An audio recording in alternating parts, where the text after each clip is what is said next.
6장 관수로입니다. 개론의 2번 특성 한번 보십시오. 101페이지입니다.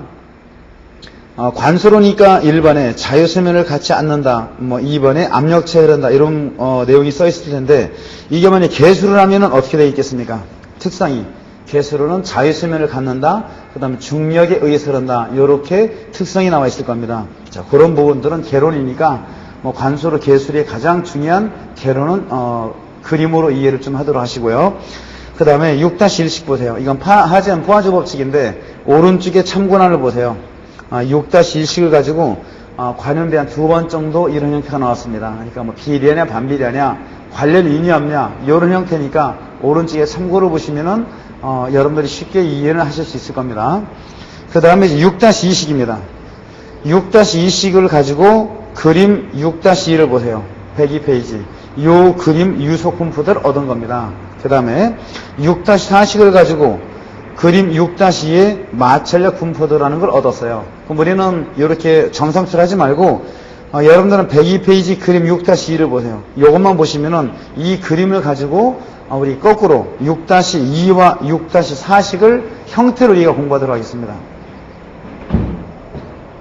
이게 관수로입니다. 관로의 이 섹션이에요. 이 단면에 유속 분포도는 어떻게 생기는가? 그 유속 분포도를 보니까 이렇게 생겼답니다. 관의 가장 정중앙 단면에서가 속도가 최대가 나왔어요. V 맥시멈. 그 다음에 마찰력, 전단력을 보겠습니다. 관 벽에서가 전단력이 최대가 나왔어요. 타우 맥시멈. 그럼 이걸 조합해서 설명해 드리면은 관의 가장 정중앙 단면에서가 벽면에 떨어진 거리가 가장 멀었죠. 그랬으니까 마찰력이 가장 최소이므로 그 다음에 유속이 최대가 떨어졌겠죠. 자, 이런 표현입니다. 그러면은 그런 부분은 충분히 이 그림을 보면 이해를 하시겠죠. 그 다음 또 하나가 요게 화살표가 유속이죠. 요게 유속 분포도입니다. 유속 분포도. 요게 전단력이죠. 전단력 분포도가 요거를 표현하는 말이 되겠죠. 그러면은 아까 6-2식과 6-4식을 보니까 그 공식을 가지고 우리가 암기를 할 게 아니고 거꾸로 한번 보세요. 포물선이 나왔죠. 그러려면은 이 유속은 반지름에 어떻게 해야 되지? 비례를 해야지만은 포물선이 나오겠습니까? 자승에 비례해지면 포물선이 나오겠죠. 그 다음 마찰 응력은 속도에, 반지름에 1승에 비례를 해야지만은 직선이 나오겠죠. 요런 형태. 직선이냐.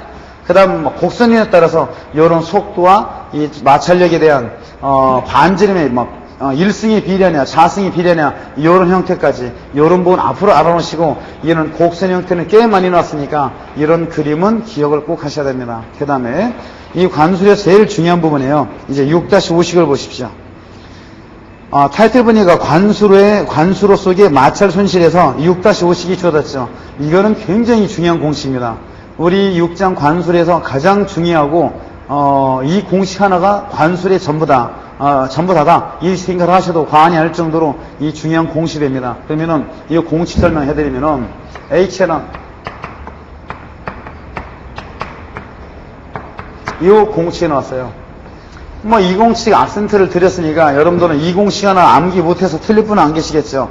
그런 지금부터는 여러분 알면서도 틀립니다. 왜 알면서도 어떻게 틀리냐? 틀림없이 F 때문에 함정이 넘어갔다 이거예요. 그럼 F를 결정하는 방법을 전체를 다 적어드릴 테니까 보세요. 제일 처음에 레이누스를 가지고 하는 방법이 있어요. 그럼 레이누스를 하는 방법 두 가지가 또 우리 교재에 나눠주고 있죠. 레이누스 넘버가 2000보다 작을 때는 어떻게 되냐? 이 F값은 레이누스분의 64를 이용해서 그 F값을 얻더라. 그 다음 두 번째가 이 레이누스 수가 2000보다 클 때가 두 가지가 또 나눠지고 있죠. 관이 매끄러운 경우도 있고 그 다음에 관이 거친 경우도 있죠. 자, 이런 경우는 여러분 계산 문제에서 안 나옵니다. 그런 나중에는 알아는 놓으세요. 요것만 일단 적어볼까요? 적어봅니까? F는 0.3164의 레이누스 마이너스 4분의 1승이더라. 그럼 이런 부분도 루트 F분의 1 이퀄 쭉 해서 1.74 로그 2분의 D더라. 이런 공식 형태가 주어졌죠. 시험에 나온 거는 전부 다 2000보다 작을 때만 나왔고 여러분 요것만 암기하시면 다 풀 수 있는데 이런 거는 함수라는 걸 보여드릴 몫을 일단 적어드렸습니다. 여러분들 암기 안 하셔도 좋고, 이거는 어떻게 F꼴이 주어지는가, 마찰 손실 계수가 어떤 형태대로 주어졌는가, 그 형태만 잠시 설명해 드릴 테니까 그런 윤곽만 잡으시면 됩니다. 그 다음 두 번째요. 자, F는 124.5에 N자승 B-3분 1승 이퀄 C 자승분의 8지다. 자, 요런 부분. 또 하나, N과의 C와의 관계식도 다 적어드릴까요? N분의 1에 R에 6분의 1승을 적어놨다 보십시오. 여러분들 요 방정식 하나만 세트로 전체를 묶어버리세요. 이거 뭐 개수로까지 따라다니는 건데, F 마찰 손실 개수, N은 조도 개수, C는 체지 개수. 이 개수 3개 말고 더 이상 개수가 없습니다. 그럼 요것만 암기하면 되는데, 그 다음 주의사항 애들이죠. 무조건 단위를, 절대적으로 미터 단위를 꼭 쓰셔야 된다는 거. 이 공식 암기하는 거 무지하게 중요한 것이 단위를 미터로 써야 된다는 거. 요것에 강조할 테니까 보세요. 그러면은 제가 F를 설명을 다 해드렸는데 일단은 무슨 형태인가? 우리 교재 103페이지 한번 보세요. 6-60이라고 주어지고 있죠. 이 설명부터 해드리죠. F는 파이 2-1. 이 용어 설명이 상대 조도라 이거예요. 자, 먼저 F는 요거와 요거로 이루어진 함수로 구성되어 있다는 편이죠. 그러면 2000보다 작을 때는 F는 레이누스에 반비된다가 맞겠죠. 그죠? 레이누스로 함수로 이루어져 있죠. 이건 브라자 법칙 한번 써볼까요? 레이놀즈의 4분의 1승분의 0.3164라고 적었다 보세요. 이거는 레이놀즈 수로 구성은 되어 있지만은 반비례한다는 말은 적을 수는 없겠죠. 4분의 1승에 반비례하겠죠. 그러면은 2000보다 작을 때나 2000보다 클 때 중에서도 매끄러운 관일 때는 레이놀즈 수로 이루어져 있겠죠. 그게 이 함수 표시라 볼 수 있죠. 그 다음에 거친 관일 때 보세요. F를 역수로 뒤집으니까 이 역수를 쓰게 되면은 F는 상대 조도와 관련이 있겠죠. 아하, 2000보다 클 때, 거친 관일 때, 이 F, 마찰 손실 개수는 상대 조도와 관련이 있구나. 여기서만 상대 조도 관련이 있는 거고, 요런 경우에 대해서는 상대 조도 관련이 없겠죠. 이걸 전체로 묶어놓으니까 F는 요러한 함수로 구성되어 있구나. 엄청 중요한 사실입니다. 기억 잘 하도록 하시고, 암기는 요것만 암기를 하시면 됩니다. 그 다음에, 그러면 결론적으로 내가 언제 이걸 적냐 이겁니다. 그러면은 레이놀스 숫자 한번 적어볼까요? 자, 복습하는 의미에서 자 적어보니까 레이놀스는 뮤분의 VD죠. 자, 뮤는 다시 또 로분의 뉴였었죠. 그럼 시험 문제가 이런 점성계수나 동점성계수로 나온다는 것은 틀림없이 레이놀스를 계산하라 이런 형태이면 알 수가 있겠죠. 그 다음 조도계수가 나오니까 이 공식에 의해서 F를 얻을 수가 있고, 체지계수가 나왔으니까 이 공식에서 F를 얻을 수가 있겠죠. 이렇게 얻으시면 된다 이건데, 왜 이걸 또 붙여놨는가 하면은 N과 C와의 상호관계식은 이걸 쓰지 말고 요거로 쓰셔라 이겁니다. 그러면 계수로까지 이어다니는 형태입니다. 자, 그러면은 이게 어떻게 해서 나왔는가 제가 입증 한번 해드릴까요? 우리 105페이지 한번 보세요. 105페이지 6-18식입니다. 그 위에 타이틀 보니까 동그라미 2번에 F와 N과의 관계식이라고 주어졌죠. 자, 그러면은 F 이퀄 여기다가 여기 C 항이라고 되어 있죠. C 자승을 해서 여기다 집어넣겠습니다. 이건 저 혼자만 유단을 따름이고 여러분들은 결론이 요거 미터만 쓰시면 됩니다. 저 혼자만 유도할 테니까 여러분 이 순간에 이렇게 나왔으니까 이걸 주시면 되겠구나. 그런 것만 알고 계시면 됩니다. 자, F는 8지 N자승에 R의 3분의 1승이라고 주어졌어요. 자, 여기서 필요한 부분이 요 경심입니다. 자, 경심. 최근에 시험 문제가 잘 나오는 다른 표현으로는 동수 반경이라는 겁니다. 자, R을 계산해 볼까요? S분의 A입니다. 이 S가 요가 윤변이라는 거고, 이 A는 에리어, 통수 단면적, 그냥 단면적 생각하시면 돼요. 뭐 지금 원형 관이죠. 관로 일대 보겠습니다. 관수로는 물의 단면이 가득 차서 흐른다고 그랬었죠. 이럴 때 경심을 계산해 보면은 경심은 윤변, 관의 지름을 들어가놨을 때 윤변의 정의 뭐냐? 물하고 접하는 변의 길이에요. 근데 관수로는 이 단면에 물의 전체가 다 젖어버렸죠. 그러니까 물에 접하는 변의 길이가 이 원주의 둘레하고 똑같지 않습니까? 원주의 둘레를 구하는 공식 파이 곱하기 지름이라고 볼 수 있죠. 1분의 파이입니다. 통수 단면적, 물이 통과한 단면적이 얼마였습니까? 원의 단면적이니까 4분의 파이의 지름의 자성이죠. 파이 D 지우니까 뭐가 났습니까? 4분의 지름이 나왔죠. 아하, 4분의 D를 여기다가 집어넣어서 정리를 하니까 R 대신에 4분의 D를 대입을 시켰으니까 이것이 8하고 4분의 1과 3분의 1승을 정리를 하니까 12.7자가 나올 겁니다. 여기에 D에 3분의 1승이 나왔어요. 여기서 124.5에 N자승, D-3분의 1승이더라. 이게 어떻게 나왔냐 이 말입니다. 요것만 여러분들이 기억을 하시면 돼요. 이 두 개를 곱한 숫자입니다. 12.7에다가 중력 가속도가 9.8을 곱했어요. 단위가 미터 퍼 세컨드 자승이라는 MKS단위를 집어넣어서 요게 나왔으니까 미터 단위를 써서 계산한 수치가 나왔으니까 요 지름은 무조건 단위를 뭐로 써야 됩니까? 미터로 쓰셔야 된다는 겁니다. 미터로 꼭 쓰셔야 됩니다. 자, 그 다음에 또 하나 보겠습니다. 여러분 104페이지 또 보세요. 4번에 평균이 속하는 공식이 1번의 최지 공식과 만인 공식 보겠습니다. 여러분은 6-13식과 16식을 보세요. 그 공식 두 가지를 적어볼 테니까. 자, 두 번째 평균이 속하는 공식이에요. 최지 공식과 만인 공식. 분위는 C 루트 RI입니다. 자, 만인 공식은 N분의 1에 R의 3분의 2승에 I의 2분의 1승이에요. 단위를 보니까 미터 퍼 세컨입니다. 여러분들은 이 단위에 대해서 별로 악센트를 안 하고 있죠. 이 속도 구하는 공식은 단위가 절대적으로 미터로 꼭 얻어 쓰는 공식이 됩니다. 자, 그러면은 이 체지 개수를 단위 환산해 보겠습니다. C 이퀄 어떻게 됐습니까? 루트 R I분의 속도니까 속도 단위는 미터 퍼 세컨죠. 경사는 단위가 없죠. 경심의 단위는 뭐였습니까? 경심의 단위는 이 면적에서 거리를 나눴으니까 경심은 길이 단위가 나오겠죠. 확인되셨죠? 그럼 다시 오겠습니다. 그러면 이 경심 단위가 미터니까 루트로 씌웠으면 최종 단위는 뭐가 났습니까? 미터 2분의 1승 퍼 세컨죠. 아하, 이 체지 개수인데 이 개수는 말이 개수면 단위가 없다 이렇게 할 게 아니라 이런 단위가 들어가는 개수라 이겁니다. 아하, 그랬으니까 다시 얘기해 보겠습니다. 체지가 주어진다면은 단위가 미터로 이어지는 개수가 주어졌으니까 이 중력 가속도도 얼마를 꼭 쓰셔야 됩니까? 9.8m per second 자승을 써야지 절대 980이라는 단어를 쓸 수가 없더라 이겁니다. 그래서 결론적으로 여러분 전부 다 미터만 쓰는 것만 생각하시면 된다 이거예요. 그 다음 요거는 N과 C와 관계식은 쓰지 말라 이겁니다. 왜 그런가 하면은 아까처럼 124.5가 왜 나왔습니까?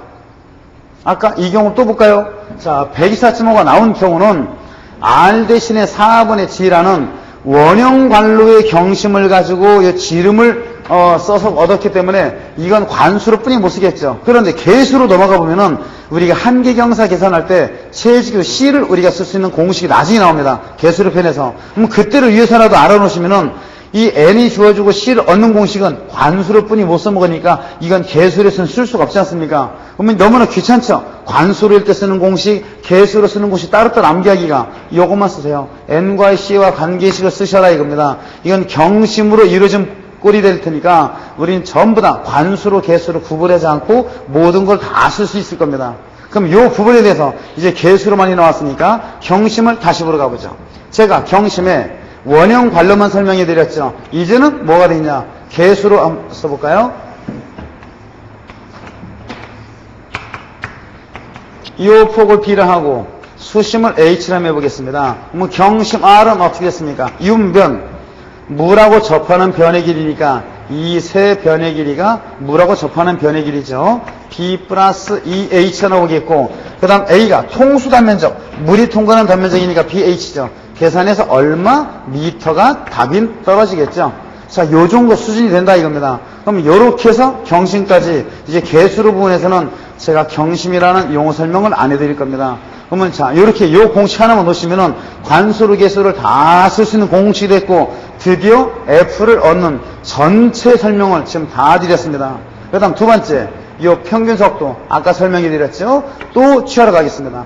요게 평균 속도죠. 체지 공식과 만인 공식이 있었는데 요런 취해지는 모든 공식들은 요것도 무조건 단위를 미터로 쓰셔야 된다 이겁니다. 미터로 단위가 꼭 얻어지는 겁니다. 그럼 여러분 센티미터를 얻고 싶으면은 미터로 먼저 얻어놓은 다음에 단위 환산을 센티미터로 하셔가지고 센티미터 얻어지는 거지 이 자체 개수치는 단위를 꼭 미터로 얻도록 하십시오. 그게 제가 여러분들한테 요구하는 바입니다. 그 다음에 이 만인공식을 언제 사용하나 용도도 한번 볼까요? 만인공식은 거의 이 개수로 흐름일 때 많이 속도를 이렇게 사용합니다. 잘 맞아 떨어진다 이겁니다. 이 체지공식은 관수로 중에서도 측류일 때 이 체지공식이 잘 맞아떨어집니다. 요런 거일 때 체지공식과 요런 거일 때 만인공식을 우리가 보통 많이 사용하더라. 이런 용도도 여러분들 기억하시면 굉장히 좋으면 싶습니다. 먼저 그 평지속도까지 다 해드렸어요. 그랬으면 여러분들은 제가 105페이지까지 설명 다 해드렸는데 하나가 누락된 부분이 있죠. 그게 바로 104페이지 타이틀 4번 보세요. 제일 위에 나왔죠. 마찰 속도 한번 읽어보십시오. 마찰 속도는 두 번째 줄, 대단히 편력이 사용되는 개념적인 유속이다. 속도에다 지워놨죠. 그럼 우리가 보통 속도라는 건 어떻게 알고 있습니까? 속도 단위는 미터 퍼 세크다. 이런 단위로 알고 있죠. 그런데 유스타라는 거는 마찰 속도는 V 1루트 8분의 F라고 한번 적어볼까요? 이런 단위로 떨어지지 않은 어떤 물리량 크기로 나타낸 속주적인 개념이니까 여러분 단위를 가지고 뭐 유속거처럼 이렇게 뭐 생각할 수 있냐 그렇게는 생각이 안 된다 이겁니다. 그냥 어떤 크기로 표시한 우리가 물리량이 크기다 그런 그 숫자적인 개념이다 이렇게 생각하시라 이겁니다. 그럼 나중에 이 공식만 암기하시면은 뭐 크게 어려움 없이 요건 풀 수 있으니까 이거는 개념적인 속도이기 때문에 제가 이런 식으로 설명할래야 해드릴 수 없는 거고 여러분들은 요거는 봐도 요것만 그냥 나중에 암기를 하십시오. 그러면은 문제는 별 탈이 없을 겁니다. 자, 그 다음에 지금 제 교재를 쭉 한번 보시면은 105페이지도 한번 보세요. 오른쪽에 참고 보십시오. 그래서 정리해서 동그라미 1번과 2번 나왔죠? 그게 전부 다 요거를 여러분들한테 책을 보고 공부하나 쓴들로 해가지고 제가 정리한 바를 이렇게 전달시켜 드리는 거. 자, 그 다음에 뭐 경신부터 모든 설명 다 해드렸죠. 그런데 하나가 빠진 부분이 있습니다. 그게 다시 103페이지로 되돌아오세요. 자, 103페이지 보셨죠? 제일 밑에 대괄호 3번에 용어의 정리 한번 보세요. 자, 동그라미 1번에 매끄러운 관, 거친 관 주어졌죠. 매끄러운 관이 뭐냐, 거친 관이 뭐다. 요것도 시험 문제가 용어 설명이 나왔기 때문에 설명을 드리겠습니다. 자, 추가 설명해 드리면은 요 상대주도 요게 하나 제가 빠졌다 이겁니다. 요 부분에서 설명을 해 드리겠습니다.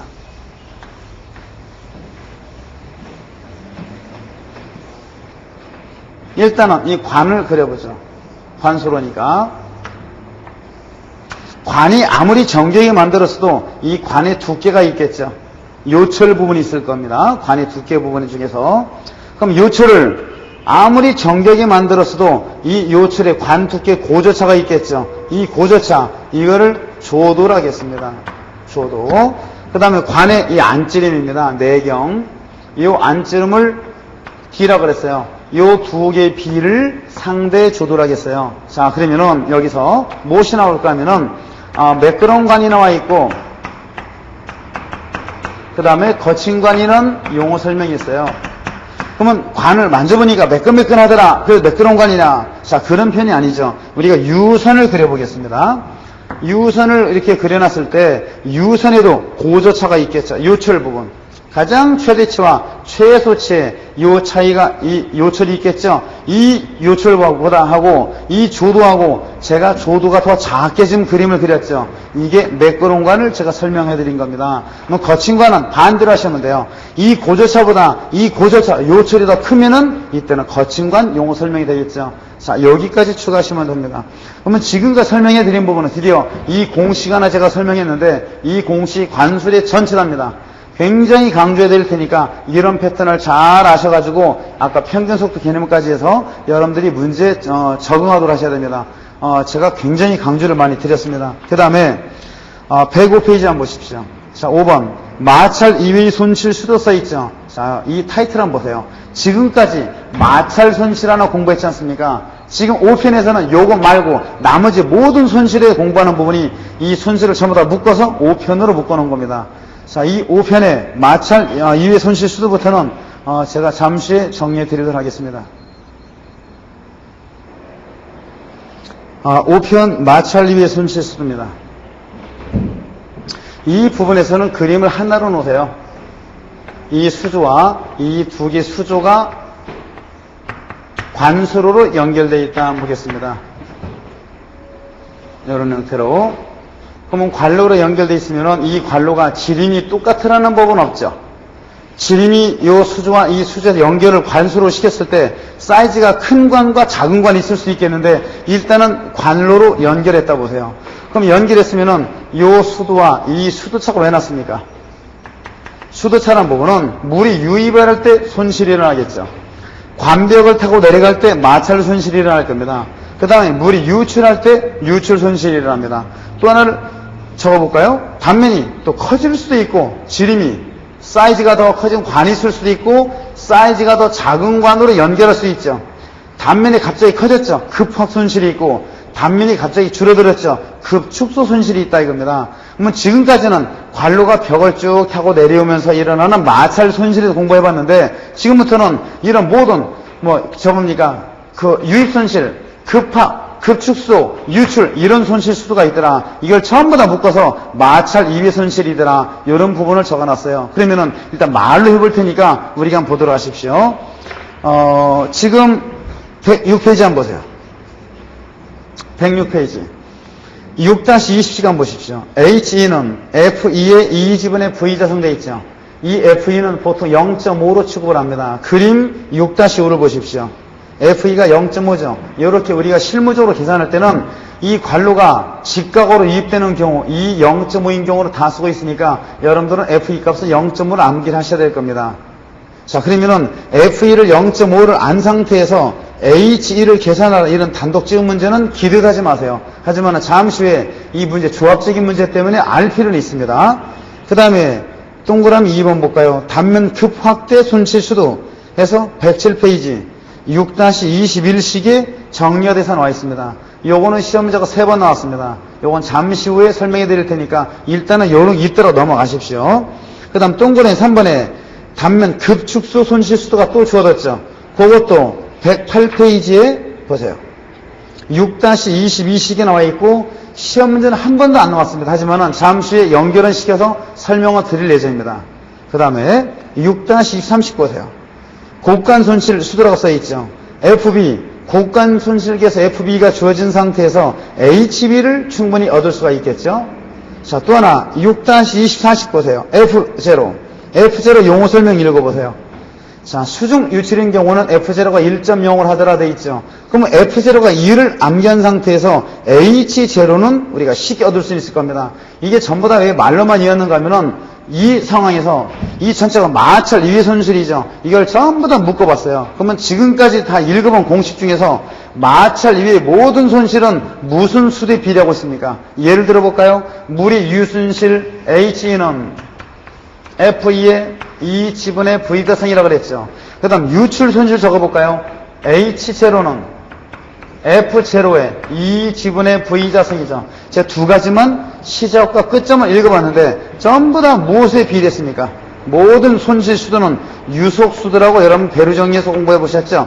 유속 수도에 비례하더라. 자, 이런 걸 보실 수 있겠죠. 그런데 지금 이런 부분에서 H는 아까 적어봤던 거 F D분 L의 E 지분의 V 자승이에요. 그 다음 개수가 요건 0.5라 그랬고 F0는 1.0이라고 아까 설명해 드렸죠. 개수가 가장 큰 건 어떤 거냐? F0가 가장 큰 치입니다. 그러면 H0 손실 수도는 H0가 가장 커야 될 텐데 여기 보세요. 아까 공부했던 거 요것만 D분의 L이 들어있죠. 공식 형태에서. 그러면은 이 관로의 지름에다가 관로의 길이를 생각해 보세요. 이 관수로 부분에서 관로 지름보다 길이가 워낙 크죠. 자, 이 부분에서 D분의 L이 3000배보다 크게 되면은 이 F가 아무리 작은 그 개수를 가지고 있는 관을 가지고 시공했을지라도 어떻습니까? H1이 마찰이 엄청 크겠죠. 가장 크기 때문에 요게 제일 중요한 최대 손실이 되더라. 이런 부분들이 기술이 다 되어 있는 겁니다. 그러면 제가 요걸 가지고 정리를 해드렸으니까 여러분들이 우리 교재 105페이지 한번 보세요. 105페이지 제일 밑에 대괄호 1번의 정의에 동그라미 1번, 2번, 3번이라고 나와 있죠. 요건 그대로 읽어보시면은 아마 쉽게 이해는 되실 겁니다. 그 다음에 이런 유입 손실이나 유출 손실 이런 거는 설명 다 해드렸으니까 아까 약속한 대로 동그라미 2번에 106페이지입니다. 단면 급확대 손실 수도 요거 여러분 필요한 부분만 제가 유도해 드릴 예정입니다. 여러분들은 6-21식을 쓸 텐데 왼쪽 페이지는 그림 6-6만 보도록 하십시오. 자, 관로가 있었어요. 이렇게 입체형상으로 보실 수 있겠죠. 단면이 갑자기 커졌죠. 물이 이렇게 흘러야지만은 단면이 갑자기 커졌다 보실 수 있을 겁니다. 그 다음 유선을 그려볼까요? 단면이 갑자기 커졌으니까 유선도 이만큼 커지면서 흘러나가겠죠. 단면이 커짐에 따라 그래서 와류가 생기더라. 단면이 커짐에 따라서 와류가 생겼죠. 이게 바로 손실이 생겼죠. 그러면 여기를 배로 정리해서 1.1 하고 이걸 2.1 하겠습니다. 그러면은 여기 속도가 V1, 여기를 V2, 단면적이 에어리아 1, 에어리아 2로 하겠습니다. 또 압력이 P1, P2에서 우리 교재에서는 유도를 쭉 다 해놨죠. 자, 그걸 정리를 하고 보니까 뭐가 나왔는가 하면은 HSE는 이 지분의 V1-V2의 자성이더라. 이런 공식도 있죠. 이 이전까지는 여러분들은 필요가 없어요. 그럼 뭐 여기까지가 이 다음부터가 필요한데 이 공식이 어디에 들어있는가 하면은 107페이지 한번 보십시오. 6번째 줄을 보니까 이 공식이 써 있을 겁니다. 그럼 이 다음부터 한번 보겠습니다. 유량투는 연속 방정식에서 정류가 흐를 테니까 연속 방정식 아시죠? 여기서 무엇을 뽑아내는가 하면은 V2라는 거를 우리가 취했어요. 그러면은 V2를 취했으니까 이 공식에서는 A2분의 A1의 V1 쓸 수 있겠죠. 자, V2 대신에 그대로 이 항을 집어넣었다 보세요.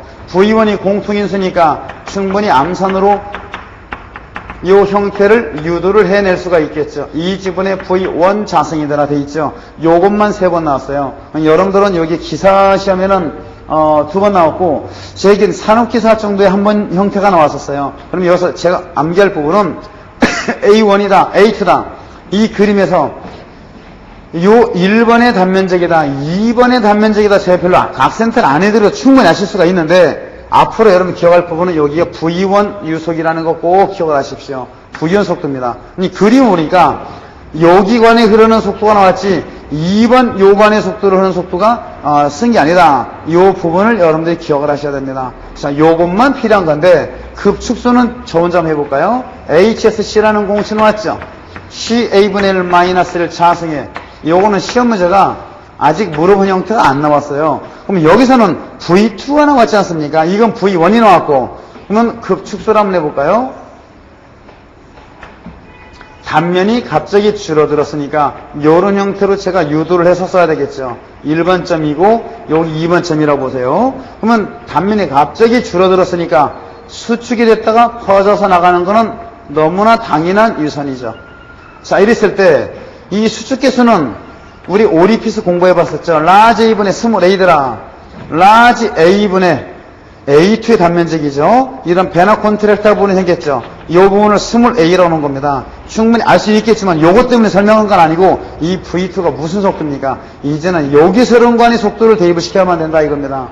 그러면 자, 그러니까 여기 제가 그만큼 요거를 강조하는 말이 아니고 요거를 강조하는 말이었어요. 아직까지는 함정이 없었는데 앞으로는 요 V1을 여기서 흐르는 관의 속도를 꼭 대입을 시켜야 된다. 요것을 기억을 반드시 하셔야만 됩니다. 자, 현재 여기까지만 설명이 드렸으면은 108페이지까지는 여러분들이 충분히 이해가 되실 겁니다. 그 다음에 109페이지 한번 보세요. 이 관로 시스템의 1번 단일 관소련의 흐름 해서 대괄 1번 보세요. 두 수주를 연결하는 등단면 관소로 써있죠. 그 다음 110페이지 보세요. 그림 6-11에 타이틀 보니까 부등단면 관소로 써있죠. 그러면 그림 보니까 차이점을 뭐를 발견하셨어요? 두 개의 물통을 연결하는 하나는 단면 지름이 똑같았으니까 등단면서로고 하나는 지름이 틀렸죠. 바뀌고 있으니까 부등단면서로라 이겁니다. 그러면은 그림은 전부 다 한 가지입니다. 제가 좌측 그림을 또 한번 그려보겠습니다. 두 개의 물통을 연결하겠습니다.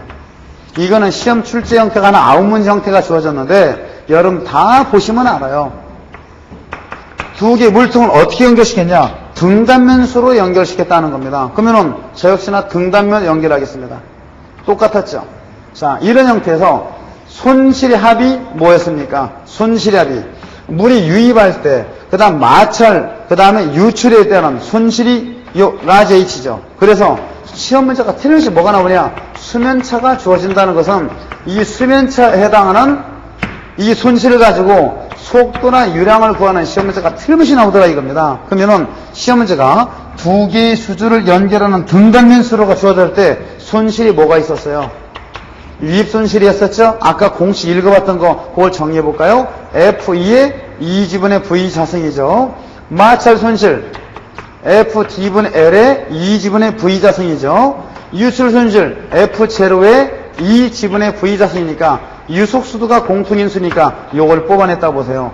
여기서 속도 V를 계산하니까 얼마 미터 퍼 세크가 나오겠죠. 유량 Q를 얻었다고 보세요. A 곱하기 V죠. 그러면은 요 속도가 무슨 속도인가 그림으로 이해를 하시면 돼요. 이 관내를 흐르는 유속 V지 않습니까? 그러면 여기를 흐르는 통과수량 Q를 얻으라 했으면은 요 관로에 뭐만 곱해주면 되겠습니까? 단면적만 곱해주면은 그 유속을 얻었으니까 여기를 통과하는 유량 Q를 얻을 수 있겠죠. 우리 교재 같은 거 부분을 보시면은 우리 전공 서적에 이거를 막 정리된 공식이 있죠. 절대 공식을 암기하실 게 아니라 요거를 꼭 여러분 필수로 알아놓으셔야 돼요. 문제를 잘 읽어보시면 답이 나온다 이겁니다. 그러면은 두 개의 수주를 연결하는 등단면 수로가 아니라 부등단면 수로가 주어졌다 보세요. 아하, 단면이 갑자기 커졌거나 줄어들었어요. 요렇게 시험 문제 출제자가 주어졌으면은 뭐만 추가시키면 됩니까? 여기다가 FSE하고 FSC만 추가시키면 되더라. 근데 그림이 두 개를 수주 연결했는데 이런 곡관이 한번 꺾인 관이 주어졌더라. 그때는 곡관을 또 추가만 하면 된다 이겁니다. 문제만 잘 읽어보시면은 두 개의 수주를 연결하는 관로 시스템은 아주 편하게 속도나 유량을 얻을 수가 있습니다. 의외창게 빨리 끝날 수 있겠죠. 자, 요런 부분이 시험 문제가 한 9문제 형태가 줘뒀으니까 여러분들은 요거를 충분히 숙지를 하셔야 됩니다. 그 다음에 이 110페이지 대괄호 3번의 사이펀 한번 보십시오. 사이펀에서는 시험 문제가 많이 나온 형태는 아닌데 사이펀의 정의가 111페이지에 세 줄이 주어졌죠. 자, 동수 경사선보다도 관로가 위로 올라온 거를 사이펀이라더라 주어졌죠. 자, 그런 부분도 한번 읽어보시고 그 다음에 6-31식입니다. 이것이 계산 문제 형태로 한 두어 번 나왔죠. 자, 두어 번 나왔으니까 이런 부분도 여러분들이 이해를 암기를 하시면 좋겠지만은 제일 처음에는 이 보는 방법, 그 부분을 설명할 테니까 보세요.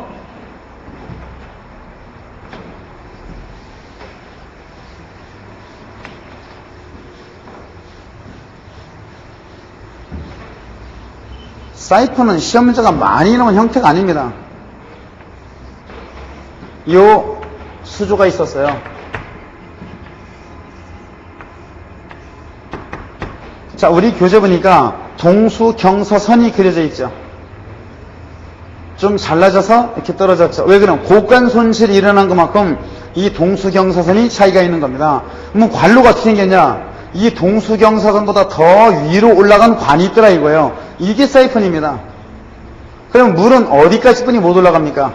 동수경사선 위로는 절대 올라갈 수가 없겠죠. 정수압이니까. 그러면 요 위로 물이 더 올라가야지만 사이펀 현상은 일어나겠죠. 그죠? 그러려면은 물이 어떻게 해서 올라가냐 이겁니다. 요즘은 마이너스 압이 있어야지 물을 끌어당기는 힘이 있어야지 사이펀 현상은 생길 수밖에 없겠죠. 자, 그랬을 때 두 개의 수주를 중에서 높은 수주가 이 점선으로 표시하겠습니다.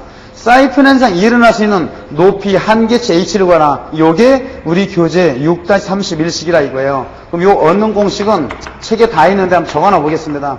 F2에 F-D분의 L1에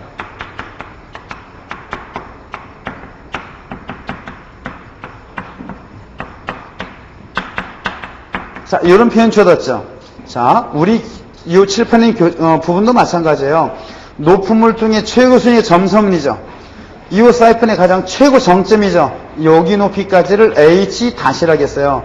그러면 요거보다 정점 위로 올라갔죠. 위로 올라갔으니까 부가 마이너스를 쓰는 겁니다. 그런데 제가 그림을 다시 한번 그려볼까요? 사이펀이니까 일단은 청색선, 동수경사선보단 위로 올라가야 되겠죠. 요런 사이펀을 제가 그렸다 보세요. 이랬을 때 요 가장 최고 정점은 요 점선, 높은 물통의 최고 수위보다 더 밑으로 내려갔죠. 요 높이를 H-라고 하는데 이럴 때는 부호를 플러스로 바꿔 써줘야 되더라. 요것만 보실 줄 아시면 돼요. 그 다음에 공식의 차이점은 요거는 F0입니다. 유출, 수중 유출일 때는 1로 쓰기 때문에 그냥 1이라고 표기상 전국 서적들이 나와 있는 거고 여기는 L1 요 차이뿐이 없겠죠.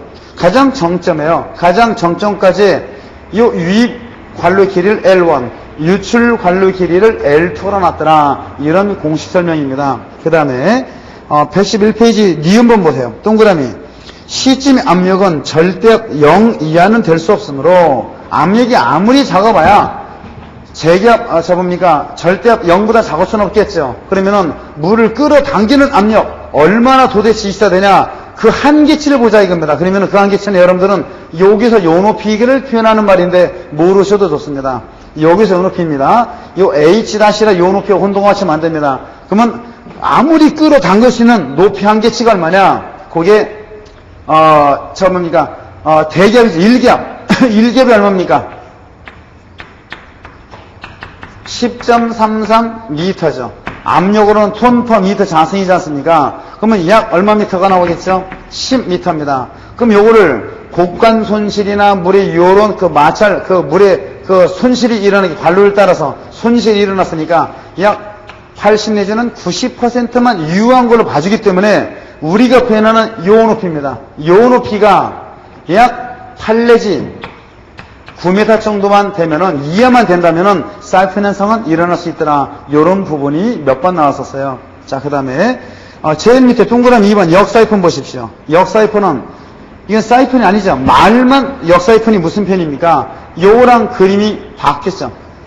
인버터, 뒤집어져서 그려 있죠. 그래서 역사이폰이라는 겁니다. 이 역사이폰은 어떤 것만 산업기사에서 나왔었는가 하면은, 물이 하나로 연결되어 있으니 압력이 어디가 가장 최대입니까? 압력은 가장 저점이 가장 최대 압력이니까 요즘이 수업을 고려해야 되겠죠. 이런 형태가 있는 거지 그 다른 형태는 전부 다 이 모든 그 수략식 계산이 관수라고 똑같은 경우가 되기 때문에 이 나머지 특징은 없는 겁니다. 자, 여기까지만 사이폰 현상만 보시면은 더 이상 깊은 사이폰 문제는 더 이상 의미가 없습니다. 이 정도 보셔도 설명을 다 드린 꼴이 됩니다. 일단은 현재 여기까지 1편까지만 설명해 드리겠습니다.